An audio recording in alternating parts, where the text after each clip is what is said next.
Dears, welcome to my channel. நம்ம இன்னைக்கு என்ன பார்க்க போறோம்னா உடம்புக்கு ரொம்ப ஹெல்த்தியான கால்சியம் சத்து அதிகமுள்ள பிரண்டை அதுல ரசம் செய்ய போறோம். வாங்க பார்க்கலாம். அதுக்கு முன்னாடி நம்ம சேனலுக்கு நீங்க ஃபர்ஸ்ட் டைம் வரீங்கன்னா Subscribe பண்ணி பக்கத்துல இருக்க பெல் ஐகானை கிளிக் பண்ணி ஆல்ங்கிற ஆப்ஷனையும் கிளிக் பண்ணுங்க. அப்போதான் நான் போடக்கூடிய வீடியோஸ் உடனுக்குடன் உங்களுக்கு நோட்டிஃபிகேஷனா வரும். This video sponsored by Buymode e-shopping. இந்த வெப்சைட்ல நமக்கு வீட்டுக்கு தேவையான எல்லா ப்ராடக்ட்டுமே இருக்குது. எல்லாமே சீப் அண்ட் பெஸ்ட் ரேட்டில் இருக்குது. ஆஃபர் வேறு இப்போது போயிட்டுருக்கு. நீங்கள் உங்களுக்கு தேவையான ப்ராடக்ட் வாங்கணும்னு நினச்சிங்கன்னா இந்த Buymode e-shopping ஆப்பில் போயிட்டு வீட்டுக்கு தேவையான ப்ராடக்ட்டை வாங்கிக்கலாம். இதோட லிங்க் என்னோட டிஸ்கிரிப்ஷனில் கொடுத்துருக்கேன். நீங்கள் ஏதாவது வாங்கணும்னு நினச்சிங்கன்னா ஃப்ரெண்ட்ஸ் அதில் போய் வாங்கிக்கலாம். பிரண்டை ரசம் வைக்க பிரண்டை கட் பண்ண போகிறோம். இது எங்கள் வீட்டில் உள்ள பிரண்டை தான். அப்படியே மாடியில் படத்தி விட்டுருக்கு. இப்போ நல்ல இளம் தண்டாக இருக்கிறத கட் பண்ணி நம்ம எடுத்துடலாம்.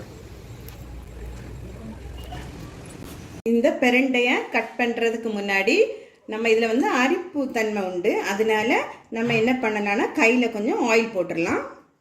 ஆயில் போட்டு நல்லா கட் பண்ணிடலாம்.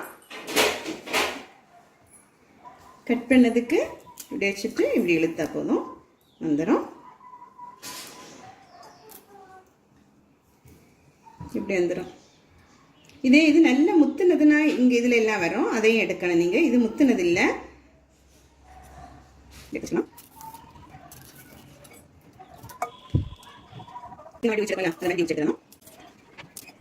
இப்படி சின்ன சின்னதாக கட் பண்ணிடுவோம். பிரண்டை ரசம் செய்யறதுக்கு நம்ம கட் பண்ண பிரண்டையை இல்லை ஒரு 5 minutes ஊற வச்சிட்டோம். இது எதுக்கு புளி தண்ணியில் ஊற வைக்கணும், அதில் அரிப்பு இல்லாமல் இருக்கும், அதுக்காக தான் வைக்கிறோம். வறுக்கிறதுக்கு பாத்திரத்தை அடுப்பில் வச்சிட்டோம். 1 tablespoon ஆயில்,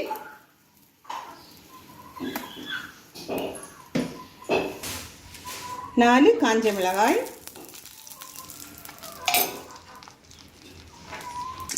1 துண்டு கட் பண்ண இஞ்சி,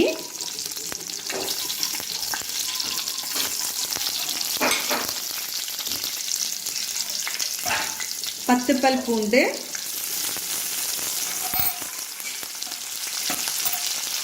1 பெரிய வெங்காயம்,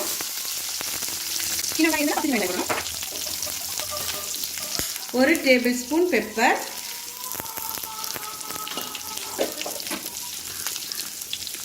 அதையும் போட்டு லைட்டாக வதக்கிடுவோம். இதுக்கு கூட 1 தக்காளி, அப்புறம் நம்ம கட் பண்ணி ஊற வச்சிருக்க பிரண்டை.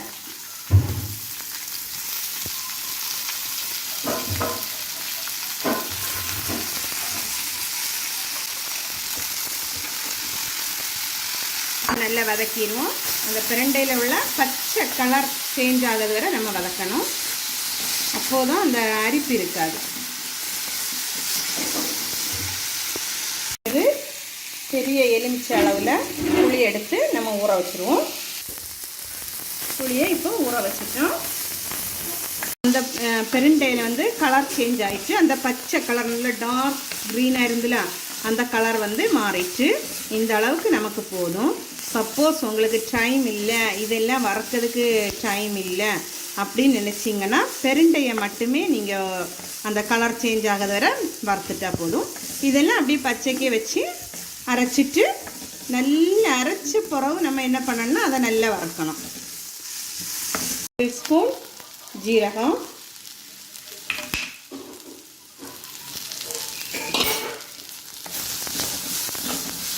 வறுத்துருவோம்.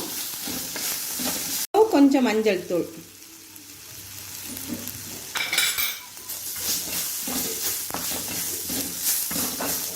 இப்போ இதை நம்ம அரைச்சிட்டு வந்துடலாம். இந்த மாதிரி அரைச்சிட்டோம். பாத்திரத்தை வச்சிட்டோம். பாத்திரம் கொஞ்சம் சூடாகட்டும்.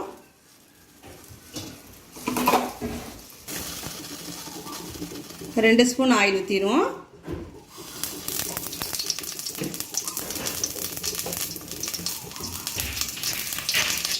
ஆயில் ஹீட் ஆகிட்டு 1 ஸ்பூன் கடுகு,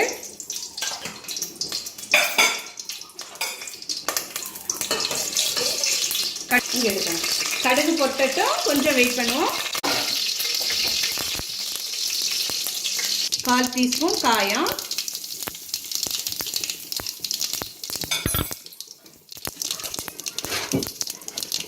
காயம்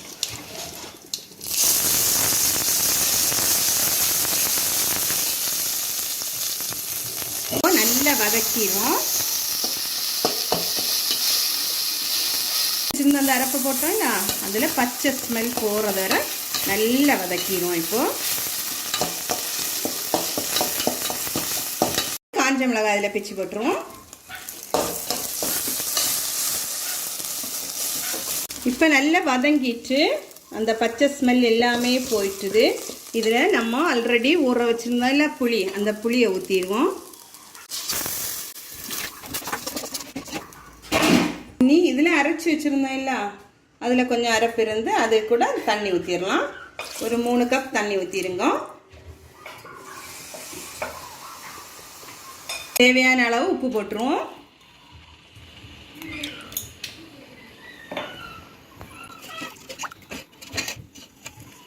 இப்போ இது கொதிக்கக்கூடாது. கொதிக்கிறதுக்கு முன்னே நம்ம கொத்தமல்லி தழை போட்டு ஆஃப் பண்ணிடணும். இந்த உப்பு புளியெல்லாம் காணுமான்னு பார்த்துக்கோங்க.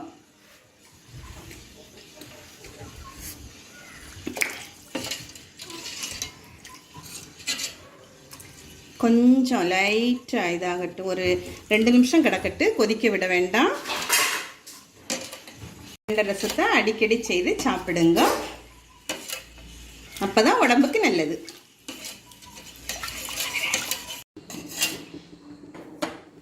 இப்போ நம்ம ரசம் ரெடி ஆயிடுச்சு. இதை இன்னும் வேறு பாத்திரத்துக்கு மாற்றிடலாம். நம்ம இப்போ சின்ன சின்னதாக கட் பண்ணி வச்சுருக்க கொத்தமல்லி தழை அதில் போட்டுடலாம்.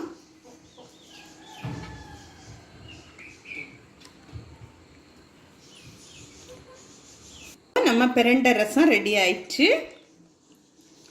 நீங்களும் வீட்டில் ட்ரை பண்ணி பாருங்க. இந்த வீடியோ உங்களுக்கு பிடிச்சிருந்துன்னா லைக் பண்ணுங்கள், ஷேர் பண்ணுங்கள், கமெண்ட் பண்ணுங்கள்.